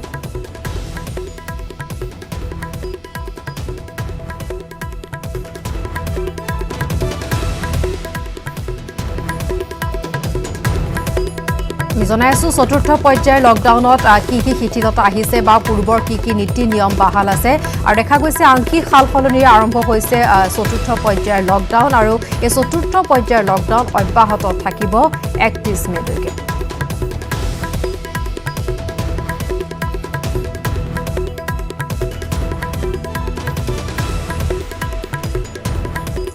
আহিছোঁ ধুবুৰীৰ খবৰলৈ উৎপাদিত পাচলিৰ দাম নাপাই ধুবুৰীত লাগিছে কৃষকৰ মাজত হাহাকাৰ ভেন্দিৰ দাম এটকাৰ তলত নামি যোৱাত ৰাজপথত পেলাই দিছে ভেন্দি এই দৃশ্য আমি দেখুৱাব বিচাৰিছোঁ ধুবুৰী জিলাৰ গৌৰীপুৰ বিধানসভাৰ চাৰজুকিপাৰা অঞ্চলৰ এনেদৰে দেখা পোৱা গৈছে ৰাজপথত পেলাই দিছে ভেন্দি কাৰণ ভেন্দিৰ দাম এটকাৰ তলত নামি গৈছে উপায় নেপায় এনেদৰে ৰাজপথত পেলাই দিছে ভেন্দি উৎপাদিত পাচলিৰ দাম নাপাই ধুবুৰীত কৃষকৰ মাজত লাগিছে হাহাকাৰ ভেন্দিৰ দাম এতিয়া এটকাৰ তলত হৈছে যাৰ ফলত তেওঁলোকে এনেদৰে পেলাই দিছে ভেন্দি এই দৃশ্য ধুবুৰী জিলাৰ গৌৰীপুৰ বিধানসভাৰ চাৰজুকিপাৰা অঞ্চলৰ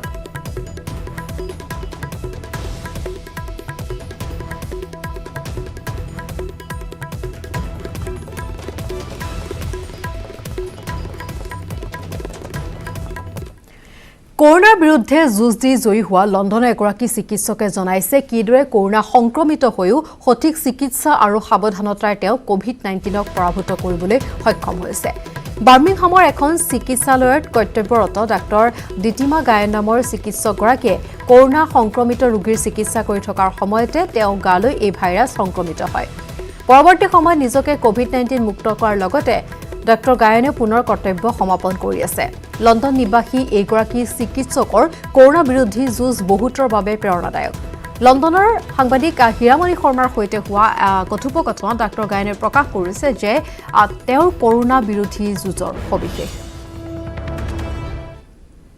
হীৰামণি শৰ্মা লণ্ডনৰ পৰা মোৰ লগত আজি আছে ডক্টৰ দিতিমা গায়ন তেখেত ইংলেণ্ডত বাৰ্মিংহামত থাকে তেখেত এগৰাকী ইয়াত কনসালটেন্ট সাইকিয়াট্ৰিষ্ট হয় জানিব বিচাৰিছো প্ৰথমতে যে কেনেকে এই কৰোনা ভাইৰাছটো কেনেকে পালে আপুনি ইউকে লকডাউন আৰম্ভ হোৱাৰ লৈকে একচুৱেলি মই কাম কৰি আছিলো হস্পিটেলত মোৰ এতিয়াও মনত আছে লাষ্ট ফ্ৰাইডেটো যেতিয়াৰ পৰা লকডাউন আৰম্ভ হৈছে মই ঘৰলৈ ঘূৰি আহি পেলাই যেনেকে সকলো মাকে নিজৰ কামখিনি কৰে কৰি পেলাই গা পা ধুই পেলাই শুবলৈ গৈছো নেক্সট না যেতিয়া শুই উঠিছো মোৰ ইমান গা বেয়া মই বুজি পোৱা নাই কিহৰ কাৰণে হৈছে মই চিম্পটম কিছুমান হৈছে কিন্তু আৰু পৰৱৰ্তী সময়ত আমি এই খবৰ জনাম কিন্তু এই মুহূৰ্তত বিজেপিৰ ৰাজ্যিক সভাপতি ৰঞ্জিত কুমাৰ দাসৰ সংবাদ মেলৰ পোনপটীয়া সম্প্ৰচাৰ মাজলৈ আপোনালোকক লৈ গৈছো জীৱিকা সন্দৰ্ভত বিভিন্ন কথা তেখেতে ক'ব অসমৰ ক্ষেত্ৰত কি ব্যৱস্থা কৰা হৈছে ঠিক তেনেকুৱাকৈ আমি যে জীৱন আৰু জীৱিকাৰ লগতে বাকী কামখিনি আমি কৰি যাব লাগিব যেহেতু অসমত যেহেতু বিধানসভা নিৰ্বাচন যেহেতু সমাগত কেইটামান মাহ বাকী আছে 8-9টা মাহ বাকী আছে গতিকে তেওঁ মাননীয় নাড্ডা ডাঙৰীয়াই আমাক আহ্বান জনাইছিলে যে এতিয়াৰ পৰা আপোনালোকে সমগ্ৰ 126টা সমষ্টিৰ তাত কেনেকুৱা কি আছে সম্পূৰ্ণ গতিবিধি আমাক যুগুত কৰাৰ কথা কৈছিলে আৰু য'ত ভাৰতীয় জনতা পাৰ্টিৰ বিধায়ক আমাৰ আছে সেইখিনিৰো তেওঁলোকৰ পাৰফৰ্মেঞ্চ কেনেকুৱা পাৰফৰ্মেঞ্চ আছে সেই পাৰফৰ্মেঞ্চৰো এটা যিসমূহ আমাৰ মিত্ৰ দলৰ হাতত আছে সেইসমূহ বিষয়েও তেখেতে কৈছিলে সেইসমূহৰ বিষয়েও আপোনালোকে অধ্যয়ন কৰা আৰম্ভ কৰি দিয়ক। আৰু লগতে তেখেতে এইটোৱে কৈছিলে যে যিহেতু বিটিআৰডি নিৰ্বাচনো আছে, বিটিআৰডি নিৰ্বাচন যিহেতু লকডাউনৰ কাৰণে বন্ধ হৈ আছে, কেম্পেইনৰ কাৰণে আমাৰ কি মনত ধাৰণা সেই বিষয়ে সুধিছিলে। আমি তেতিয়া কৈছিলোঁ এইটো চৰকাৰৰ এজ পাৰ গাইডলাইন, চৰকাৰে যেতিয়া এই বিষয় ব্যৱস্থা লয় তেতিয়া সেই বিষয় নিৰ্বাচনৰ সন্দৰ্ভত আমি মানি ল'ম বুলি কৈছোঁ। কাৰণ চৰকাৰৰ গাইডলাইন ভায়োলেট কৰি পেলাই আমি তাতে নিৰ্বাচন বিচৰা নাই, চৰকাৰে যেনেকুৱাকৈ বিচাৰে আমি সেই ক্ষেত্ৰতে সন্মতি প্ৰকাশ কৰিছিলোঁ। আৰু লগতে আমাৰ যিহেতু পৌৰসভাসমূহ যিহেতু নিৰ্বাচন আছে, গুৱাহাটী কৰ্পৰেশ্যনৰ নিৰ্বাচন আছে, সেই সন্দৰ্ভতো আমি তেখেতে নিজে উলিয়াইছিলে যে কৰ্পৰেশ্যন নিৰ্বাচন বা পৌৰসভা নিৰ্বাচন দিও হৈ গৈছেগৈ, সেই সন্দৰ্ভতো বিভিন্ন ধৰণৰ আভাস লৈছে। আৰু লৈ পেলাই আমাক এতিয়াৰ পৰাই যাতে বিধানসভাসমূহত আমি কি গতিবিধি চলি আছে, কাৰ পাৰফৰ্মেঞ্চ কেনেকুৱা, সেইবোৰৰ উপৰিও যাতে আগন্তুক দিনত আমাৰ কাৰ্যকৰ্তাসকলে এই যি সময়ত আমি প্ৰায় 50,000 কাৰ্যকৰ্তা, 50,000তকৈ অধিক কাৰ্যকৰ্তা, লগতে সেই কাৰ্যকৰ্তাৰ ভিতৰত সাংসদো আছে, বিধায়কো আছে। আমি যিহেতু প্ৰায় 18 লাখতকৈ অধিক পৰিয়ালক ভাৰতীয় জনতা পাৰ্টীয়ে ইতিমধ্যে খাদ্য আমি যোগান ধৰিছোঁ। চৰকাৰে যোগান ধৰাৰ উপৰিও চৰকাৰেতো যিসকলৰ BPL কাৰ্ড নাই তেওঁলোককো গৰীব কল্যাণ আঁচনিৰ জৰিয়তে ইতিমধ্যে যোগান ধৰিছে, 1000কৈ টকাও দিছেগৈ। আৰু সংগঠিত শ্ৰমিক আৰু অসংগঠিত শ্ৰমিককো ইতিমধ্যে টকা দিয়াৰ ব্যৱস্থা কৰিছে। সেইখিনিৰ উপৰিও অসম চৰকাৰে সেইখিনি কৰাৰ উপৰিও আমিও ভাৰতীয় জনতা পাৰ্টীয়ে বিভিন্ন ধৰণৰ খাদ্য সামগ্ৰী নিপীড়িতসকলক বা দুখীয়াসকলক আমি যোগান ধৰিছোঁ। আৰু তেওঁ তেতিয়া একাষাৰ কথা কৈছিলে যে এতিয়াও যিসকলে বাকী আছে তেনেকুৱা যদি কোনোবা মানুহ যদি থাকে সেইসকলৰ কাষত এতিয়াও এই সহযোগটো অব্যাহত ৰখাৰ কাৰণে আমাক আহ্বান জনাইছিলে, যাতে অসমৰ এজনো মানুহ যাতে ভোকাটো যাতে নাথাকে। এই ক্ষেত্ৰত চৰকাৰৰ লগতে দলকো আহ্বান জনাইছিলে। আৰু সেইকাৰণে আমি কাৰ্যকৰ্তাসকলক আমি যোৱাকালি আমি নিৰ্দেশ দিছোঁগৈ যে কোনো এখন গাঁৱত কোনো এটা অঞ্চলত যাতে ভোকাটোৰ মানুহ যাতে নাথাকে, তাৰ কাৰণে চৰকাৰে যি কৰি আছে কৰক, কিন্তু আমি ভাৰতীয় জনতা পাৰ্টীৰ 42 লাখ কাৰ্যকৰ্তাই যাতে সকলোৱে যাতে সহযোগ কৰাৰ কাৰণে ইতিমধ্যে আমি যোৱাকালি আহ্বানো জনাইছোঁ।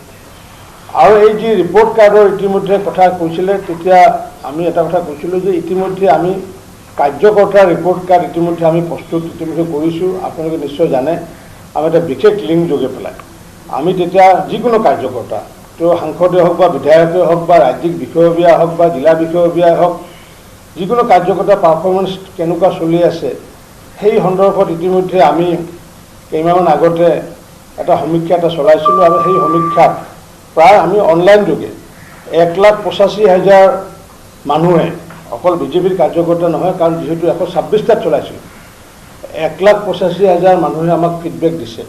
কিন্তু সেইটো যিহেতু কাৰ্যকৰ্তাৰ ওপৰত আছিলে, আমি এতিয়া আজিৰ পৰা অকল বিধায়ক 126টা সমষ্টিৰ বিধায়কৰ পাৰফৰ্মেঞ্চৰ ওপৰতো আমি ফিডবেক বিচৰা আমি কাম আজিৰ পৰা আৰম্ভ কৰিছোঁ। আৰু সেইটোৰ কাৰণে আমি এটা ৱেবছাইট, এটা লিংক এটা আমি ইতিমধ্যে আজি আৰম্ভ কৰিছোঁ, www.mlareportcard.in। যোৱাবাৰ আছিলে www.কাৰ্যকৰ্তা ৰিপৰ্ট কাৰ্ড। এইবাৰ যিহেতু ৰাষ্ট্ৰীয় সভাপতি নিজে যিহেতু কথাষাৰ কৈছে, গতিকে যোৱাবাৰ আমি পোনপটীয়াকৈ বিধায়কক লৈ পেলাই অকল কৰা নাছিলোঁ, কাৰ্যকৰ্তাক লৈ পেলাই কৰিছিলোঁ, কিন্তু এইবাৰ অকল MLAৰ ওপৰত কৰিছোঁ। আৰু এইটো আমি গুগল লিংকতো আপোনালোকে এইটো মানে আমি ব্যৱস্থা কৰিছোঁ, এইটো মই অলপ পিছত দি দিম আপোনালোকক। আৰু তাৰ উপৰিও আমি হোৱাটছএপতো আমি এইটো লিংকৰ জৰিয়তে ব্যৱস্থা কৰিছোঁ, হোৱাটছএপ লিংকটো আমি আপোনালোকক অলপ পিছত দি দিম।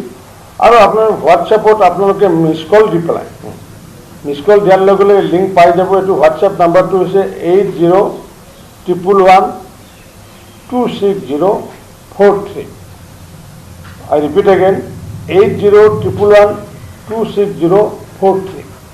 মই এইখিনি বিষয়ে আপোনালোকক মই অনুৰোধ জনাইছোঁ যে এই মিছ কল নম্বৰটো বা এই নম্বৰটো, হোৱাটছএপ নম্বৰটো যাতে আপোনালোকে অলপ যাতে প্ৰচাৰ কৰে অলপ, কাৰণ কিয় তেতিয়াহে সমগ্ৰ অসমৰ জনসাধাৰণ আমি অকল বিজেপিৰ কাৰ্যকৰ্তাৰ পৰা বিচৰা নাই, অসমৰ জনসাধাৰণৰ পৰা বিচাৰিছোঁ 126টাৰে।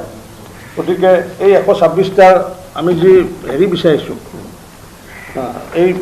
এইখিনি আপোনালোকে মই দেখাই দিছোঁ। কোনোবাই জুম কৰি ল'লে হয়তো সেই পাব নম্বৰ। হোৱাটছএপৰ নম্বৰটো হৈছে 8011-26043 আৰু ৱেবছাইটৰ লিংকটো হৈছে www.mlareportcard.in আৰু গুগল ফৰ্মৰ লিংকটো হৈছে https://forms/GLE/QH23WH এইখিনি মানে অকণমান দীঘলীয়া দিয়া। তো এনেকুৱাকৈ দুটা তিনিটা আমি তিনিটা লিংক দিছোঁগৈ, তিনিটা লিংক দিছোঁ আৰু হোৱাটছএপ নম্বৰ দিছোঁগৈ। এইখিনি যাতে আপোনালোকে অসমৰ ৰাইজৰ স্বাৰ্থত যাতে প্ৰচাৰ কৰে। আৰু আমি যিখিনি আমি কুচ্ছেনো আমি তাতে মানে আগবঢ়াইছোঁ, তেওঁ নিজৰ কনষ্টিটুৱেঞ্চিৰ নাম দি পেলাই, তেওঁৰ জিলাৰ নাম দি পেলাই আৰু তেখেতৰ নিজৰ নাম দি পেলাই আমি কেইটামান প্ৰশ্ন আমি তাতে আগবঢ়াইছোঁ। তাতে প্ৰশ্নকেইটা, প্ৰথম প্ৰশ্নটোত আছে আপোনাৰ বা আপোনালোকৰ বিধানসভা সমষ্টিৰ বিধায়কগৰাকীৰ কাম কাজক লৈ আপুনি সুখীনে। দ্বিতীয়টো আছে আপোনালোকে সন্মুখীন হৈ অহা অসুবিধাসমূহ বিধায়কগৰাকীক অৱগত কৰিলে তেওঁ সঁহাৰি কেনেকুৱা জনায়। তৃতীয় আছে চৰকাৰৰ দ্বাৰা প্ৰণয়ন কৰা যিকোনো আঁচনিৰ বিষয়ে আপোনাৰ বা আপোনালোকৰ বিধায়কগৰাকীয়ে আপোনালোকক অৱগত কৰেনে। চতুৰ্থতে আছে আপোনাৰ বা আপোনালোকৰ সমষ্টিৰ ৰাস্তা ঘাট আদি মেৰামতিৰ ক্ষেত্ৰত বা যিকোনো উন্নয়নৰ ক্ষেত্ৰত আপোনাৰ বিধায়কগৰাকীৰ সঁহাৰি কেনেকুৱা।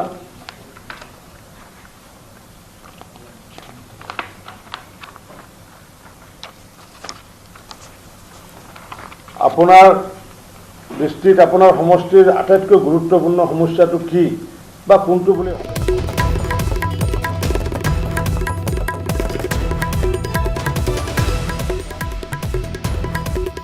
বিজেপি ৰাজ্যিক সভাপতিৰ সংবাদমেলত তেওঁ নতুন কেইবাটাও কথা অৱগত কৰিছে। হেল্পলাইন নম্বৰৰ কথা কোৱা হৈছে, য'ত সমস্যাসমূহ তেওঁ হোৱাটছএপ নম্বৰৰ কথা কৈছে, ফোন নম্বৰৰ কথা কৈছে, য'ত নিজৰ অঞ্চলৰ সমস্যাৰ বিষয়ে অৱগত কৰিব পাৰিব ৰাইজে।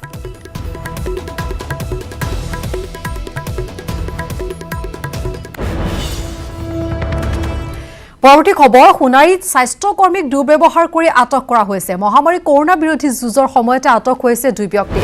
বৰহাট আৰক্ষীয়ে আটক কৰিছে এই দুই পাখণ্ডক। দেওবাৰে নিশা বৰহাট ক্ষুদ্ৰ প্ৰাথমিক স্বাস্থ্য কেন্দ্ৰত স্বাস্থ্যকৰ্মীক দুৰ্ব্যৱহাৰ কৰাৰ লগতে অশ্লীল গালি গালাজ কৰাৰ অভিযোগত আটক হৈছে দুই পাখণ্ড। আটকাধীন দুই ব্যক্তি নিৰঞ্জন গগৈ আৰু মৃদুল খনিকৰ। ঘটনা সংঘটিত হৈছে সোণাৰীত। স্বাস্থ্যকৰ্মীক দুৰ্ব্যৱহাৰ কৰি আটক হৈছে দুজন লোক। মহামাৰী কৰোনা বিৰোধী যুঁজৰ সময়তে আটক হৈছে এই দুজন লোক। বৰহাট আৰক্ষীয়ে আটক কৰিছে এই দুজন লোকক। দেওবাৰে নিশা বৰহাট ক্ষুদ্ৰ প্ৰাথমিক স্বাস্থ্য কেন্দ্ৰত স্বাস্থ্যকৰ্মীক দুৰ্ব্যৱহাৰ কৰাৰ লগতে অশ্লীল গালি গালাজ কৰাৰ অভিযোগত আটক হৈছে দুই পাখণ্ড। আটকাধীন দুই ব্যক্তি নিৰঞ্জন গগৈ আৰু মৃদুল খনিকৰ।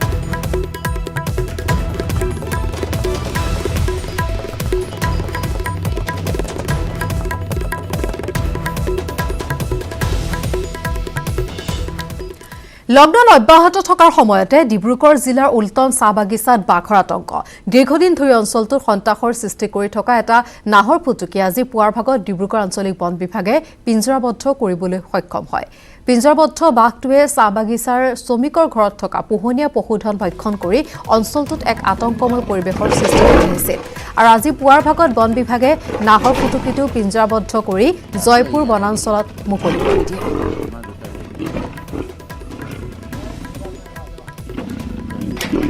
দৃশ্য আমি দেখুৱাইছোঁ।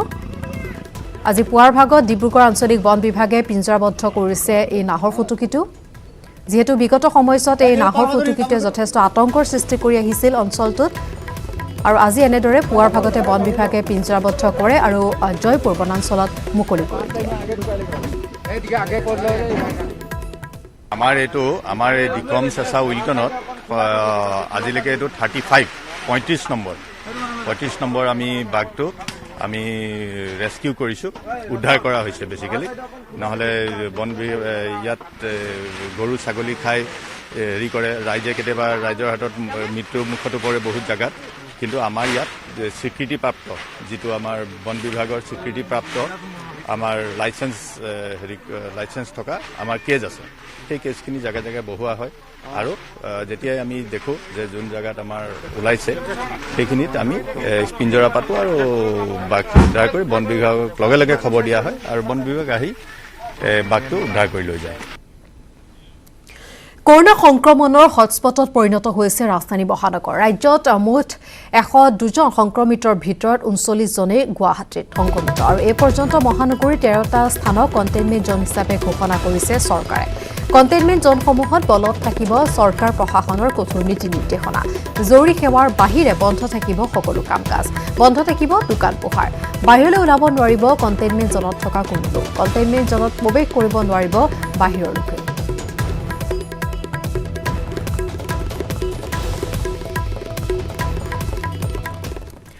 সৰসজাই কোৱাৰেণ্টাইন চেণ্টাৰত এখন বিশেষ ট্ৰেইলাৰ। বাহনখনত আহিছে 54জন শ্ৰমিক। মহাৰাষ্ট্ৰৰ পৰা আহিছে এই শ্ৰমিকসকল।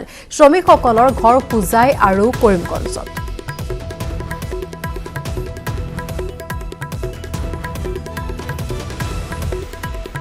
আৰু এই সন্দৰ্ভত আগবঢ়াইছো আমাৰ সাংবাদিক উৎপল হালৈৰ এক প্ৰতিবেদন। নিশ্চিতভাৱে এক ভয়ংকৰ দৃশ্য দেখুৱাবলৈ আমাৰ নিউজ 18সকলে সাজু হৈছে। এই মুহূৰ্তত মই উপস্থিত আছোঁ মহানগৰীৰ সৰুসজাই ষ্টেডিয়ামত আৰু সৰুসজাই ষ্টেডিয়ামৰ সমীপত এখন বাহন ইতিমধ্যে দেখাব মোৰ সতীৰ্থ। এই বাহনখনত প্ৰায় 54জনকৈ লোক ইতিমধ্যে হোজাই লোকসকল আহিছে, যিসকল বাহিৰত থকা লোকসকল কৰ্মচাৰীসকল ইতিমধ্যে আবদ্ধ হৈ পৰিছিলে শ্ৰমিকসকল আৰু নাগুঠি হৈ এনেদৰে তেখেতসকলে যি বাহিৰৰ পৰা নিজ ঘৰখনলৈকে আপোন ঘৰখনলৈকে এনেদৰে ঢাপলি মেলিছে। এখন ট্ৰেইলাৰ বাহন ইতিমধ্যে 54গৰাকীকৈ যুৱ আচলতে বহিৰত কৰ্মৰত হৈছিলে শ্ৰমিকসকল ইতিমধ্যে আহি সৰুসজাই পাইছে আৰু সৰুসজাইৰ পূৰ্বে এই বাতৰি আমাৰ নিউজ 18তে সমস্ত হৈছিলে যে ৰাতিপুৱাৰ ভাগত শ্ৰীৰামপুৰ গেট পাইছিলে আৰু মহাৰাষ্ট্ৰত তেখেতসকলে কৰ্মৰত আছিলে আৰু তেখেতসকলে ইতিমধ্যে যি হেৰিৰ পৰা আহিছে হোজাইৰ পৰা আহিছে তেখেতসকলে কৰ্মৰত অৱস্থাত আৰু এখন মহাৰাষ্ট্ৰৰ বাহনেৰে ইতিমধ্যে আহিছে আৰু 54জনকৈ লোক আহিছিলে হোজাইৰ পৰা আহিছে। মহাৰাষ্ট্ৰ কি কাম কৰিছে আপোনালোকে? আমি ইয়াত 54জন মানুহ আছোঁ। ইয়াৰ মাজৰ পৰা কোনোবাই কোম্পানীত হাউচকিপিং কৰে, কোনোবাই অফিচ বয়, কোনোবাই ড্ৰাইভিং, কোনোবাই লেবাৰী, সকলো মানে ভাগ হিচাপত কাম কৰে আৰু আমাৰ 2 মাহৰ পৰা পৰৱৰ্তী খবৰ। মহানগৰী নিশাৰ ৰাজপথত পুনৰ বন্যহস্তীৰ বিচৰণ। মহানগৰীৰ পাঞ্জাবাৰীত আপোন মনে বিচৰণ কৰিলে দুটা বন্যহস্তীয়ে।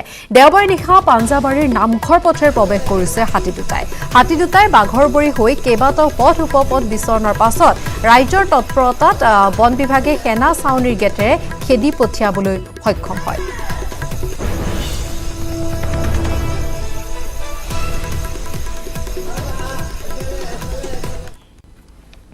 শিলচৰ 3খন হোটেল চিল কৰা হৈছে। কাছাৰ জিলা প্ৰশাসনে জাৰি কৰিছে এই নিৰ্দেশনা। চহৰখনৰ 3খন হোটেলত কোৱাৰেণ্টাইনত ৰখা হৈছে বহিৰাজ্যৰ পৰা অসমলৈ অহা লোকক। কিন্তু শেহতীয়াকৈ কোৱাৰেণ্টাইনত থকা এজন লোকৰ গাত কৰোনা সংক্ৰমণৰ লক্ষণে দেখা দিয়াৰ পাছত প্ৰশাসনে এই 3খন হোটেল চিল কৰি দিয়াৰ সিদ্ধান্ত হাতত লৈছে।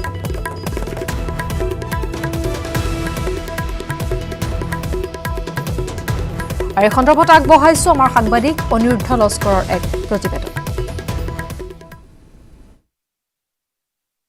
শিলচৰ চহৰত আকৌ এটা কোভিড পজিটিভ পেচেণ্ট ধৰা পৰিছে। যোৱা পৰহি চেন্নাইৰ পৰা গুৱাহাটী অহাৰ পিছত যোৱাকালি যেতিয়া শিলচৰ ISBT বাছলৈ আহিছিলে স্বপন নায়কগৰাকী এজন ব্যক্তি 28 বছৰীয়া লখিমপুৰ বিধানসভা অঞ্চলৰ কোভিড ধৰা পৰিছে। তাত ISBT স্বাব টেষ্ট কৰা হৈছিলে আৰু স্বাব টেষ্টৰ যেতিয়া ৰিজাল্ট যোৱাকালি ৰাতি ওলাইছে কোভিড পজিটিভ ধৰা পৰিছে। তাক যোৱাকালি যেতিয়া ISBT আহিছিলে ফাৰ্ষ্টত তাক আনি এই হোটেল ক্ৰিষ্টেল পেলেচত কোৱাৰেণ্টাইন কৰা হৈছিলে টেষ্টকেইটা লোৱাৰ পিছত। তাৰ লগত বেংগালোৰৰ পৰা এজন মানুহ আছিলে আৰু সেই বাছেদি অহাৰ পিছত 11জন আৰু পেছেঞ্জাৰ আছিলে, যিবিলাক বেলেগ বেলেগ হোটেলত সোমাইছিলে। হোটেল স্বাগত, হোটেল দিব্যাং, এইবিলাক কোৱাৰেণ্টাইনত আছে। এতিয়াও টেষ্ট ৰিজাল্ট আৰু ফাৰ্ষ্ট টেষ্টত নিগেটিভ আহিছে, কিন্তু যেতিয়া আৰু টেষ্ট চলিব এই ব্যক্তিগৰাকীৰ পজিটিভ অহাৰ পিছত কালি এই 3খন হোটেলক চিল কৰি দিয়া হৈছে। এইটো শিলচৰ চহৰৰ এটা গুৰুত্বপূৰ্ণ ৰাস্তা, চেণ্ট্ৰেল ৰোড, লাইফ লাইন ক'ব পাৰোঁ শিলচৰৰ। ইয়াতে এতিয়া জিলা প্ৰশাসনে কি ব্যৱস্থা ল'ব এইটো ৰাস্তাখন টোটেল ৰাস্তাখন চিল কৰি দিব নে নাই এইটো এতিয়া ক্লিয়াৰ হোৱা নাই ট্ৰাফিকবিলাক আহি পৰিছে ইয়াতে কিন্তু এই অঞ্চলত যিমানখিনি মানুহ আছে মানুহবিলাকে এটা কমপ্লেইন আছে যে সেইবিলাকৰ সমস্যা হৈ যাব কিন্তু কৰোণা পজিটিভ পোৱাৰ পিছত এটা নৰ্মছ আছে WHO এইটো কাৰণে কণ্টেইনমেণ্ট কৰিব লাগে সেইবিলাক কণ্টেইনমেণ্ট কৰি কি কৰিব যোৱাকালি যেতিয়া পজিটিভ ওলাইছে যোৱাকালি স্বাব টেষ্ট তাৰ পজিটিভ হোৱাৰ পিছতেই তাক শিলচৰ মেডিকেল কলেজত লৈ যোৱা হৈছে য'ত পৰীক্ষা চলি আছে কিন্তু এই যে বাকী 11জন আৰু পেচেঞ্জাৰ চেন্নাইৰ পৰা আহিছে সেইবিলাকৰ ছেকেণ্ড টেষ্ট কৰা হ'ব বঙাইগাঁও দেওবাৰে নিশা ৰাজপথত কৰোণা যোদ্ধাক আদৰণি 17 দিনীয়া কোৱাৰেণ্টাইনৰ অন্তত উভতা কৰোণাৰ যোদ্ধাসকলক বন্তি প্ৰজ্বলন আৰু গামোচা পিন্ধাই ঘৰলৈ প্ৰেৰণ কৰে জিলা প্ৰশাসনে মন্ত্ৰী ফণীভূষণ চৌধুৰীৰ উপায়ুক্ত ডাক্তৰ MS লক্ষ্মীপ্ৰিয়াই সন্মানিত কৰিলে কৰোণা যোদ্ধাসকলক কোৱাৰেণ্টাইনত থকা 59গৰাকী চিকিৎসক আৰু স্বাস্থ্যকৰ্মীক গামোচা পিন্ধাই আদৰণি জনালে প্ৰশাসনে চিকিৎসক আৰু স্বাস্থ্যকৰ্মীৰ মনোবল বৃদ্ধিৰ বাবে জিলা প্ৰশাসনে গ্ৰহণ কৰিছে এই বিশেষ পদক্ষেপ উল্লেখ কৰিব পাৰি যে বঙাইগাঁও জিলাৰ 5 কৰোণা আক্ৰান্তৰ 2গৰাকী আছে স্বাস্থ্যকৰ্মী দেওবাৰে ব্লক PSCৰ অধীনস্থ কোৱাৰেণ্টাইনৰ 59গৰাকী চিকিৎসক স্বাস্থ্যকৰ্মীৰ কোৱাৰেণ্টাইন শেষ হোৱাৰ প্ৰশাসনে ৰাজহুৱাভাৱে সন্মানিত কৰি ঘৰলৈ পঠিওৱাৰ ব্যৱস্থা কৰে আৰু এই কাৰ্যসূচীৰ লগত সংগতি ৰাখি বঙাইগাঁৱত মুকলি কৰা হয় ভ্ৰাম্যমাণ স্বাব কালেকশ্যন ভান বাহনখনৰ জৰিয়তে PPE কিট অবিহনে স্বাব কালেকশ্যন কৰিব স্বাস্থ্যকৰ্মীয়ে ৰাইজৰ সুবিধাৰ বাবে বাহনখনে ঘৰে ঘৰে গৈ নমুনা সংগ্ৰহ কৰিব মন্ত্ৰী ফণীভূষণ চৌধুৰীয়ে আনুষ্ঠানিকভাৱে উদ্বোধন কৰে এই পৰীক্ষামূলক সেৱাৰ আৰু এখন ওপৰত আগবঢ়াইছো আমাৰ বঙাইগাঁৱৰ সাংবাদিক উপানন্দ শৰ্মাৰ এক প্ৰতিবেদন বঙাইগাঁও জিলালৈ ভাল খবৰ যে বঙাইগাঁও PSC ব্লক PSCৰ অন্তৰ্গত 59গৰাকী ইনষ্টিটিউশ্যন কোৱাৰেণ্টাইনত থকা লোকক আজি মুকলি কৰি দিয়া হ'ল আৰু তেওঁলোকে সুস্থ বুলি ইতিমধ্যে তেওঁলোকৰ পৰীক্ষাত প্ৰমাণিত হৈছে গতিকে এই মুহূৰ্তত এক যি অনাকাংক্ষিত বঙাইগাঁও জিলা পৰিৱেশৰ আতংকমূলক পৰিৱেশৰ সৃষ্টি হৈছিল ইয়াৰ পিছত কিছু হ'লেও সকাহ লাভ কৰিছে কিয়নো 5গৰাকী লোক ইতিমধ্যে তেওঁলোকে সুস্থ বুলি কৰোণা আক্ৰান্ত লোক সুস্থ বুলি তেওঁলোকে ঘোষণা হৈছে আৰু ইয়াৰ পিছত যথেষ্টখিনি স্বাস্থ্যকৰ্মী আৰু চিকিৎসক ইতিমধ্যে সুস্থ বুলি আজি তেওঁলোকক ঘৰলৈ যাবলৈ দিয়া হ'ল মোৰ সৈতে ফণীভূষণ চৌধুৰী আছে খাদ্য আৰু অসামৰিক যোগান মন্ত্ৰী তেওঁৰ পৰা জানিব বিচাৰিম দাদা কি ক'ব বঙাইগাঁৱৰ খবৰ কেনেকুৱা ধৰণৰ এতিয়া চাওক আমি সকলোৱে জানো যে বঙাইগাঁৱত 5গৰাকী কোভিড আক্ৰান্ত লোক আছিল আৰু এই কোভিড আক্ৰান্ত লোককেইজন যোৱা 11 তাৰিখে তেওঁলোকে ৰিলিজ হৈছিল আৰু এই কোভিড আক্ৰান্ত লোকসকলৰ সংস্পৰ্শলৈ অহাৰ কাৰণে ব্লক PSCৰ প্ৰায় 59 বিষয়া কৰ্মচাৰীক তাৰমানে এনেধৰণে ইনষ্টিটিউশ্যনেল কোৱাৰেণ্টাইন কৰিবলগীয়া হৈছিল আৰু এওঁলোক এই 59জনৰ তেওঁলোকৰ স্বাব টেষ্ট কৰা হৈছিল আৰু তেওঁলোকৰ স্বাব টেষ্ট কৰাৰ পিছত স্বাস্থ্য বিভাগে এওঁলোকক মুকলি কৰি দিব বুলি তেওঁলোকে আমাক ইয়াতে তাৰমানে উপায়ুক্ত ডাঙৰীয়ানীক জনাইছিল আৰু উপায়ুক্ত ডাঙৰীয়ানীক আজি জনোৱাৰ লগে লগেই তেওঁলোকক আজি ইয়াৰ কোৱাৰেণ্টাইনৰ পৰা তেওঁলোকক মুক্ত কৰি তেওঁলোকক নিজৰ নিজৰ গৃহলৈ যাবৰ কাৰণে অনুমতি প্ৰদান কৰিছে আৰু তেনেদৰে ব্যৱস্থা গ্ৰহণ কৰিছে আজি আৰু ইয়াৰ লগতে সময় বাতৰিৰ পৰা বিদায় লোৱাৰ পৰৱৰ্তী খবৰৰ বাবে চাই থাকক নিউজ 18 অসম নৰ্থ ইষ্ট নমস্কাৰ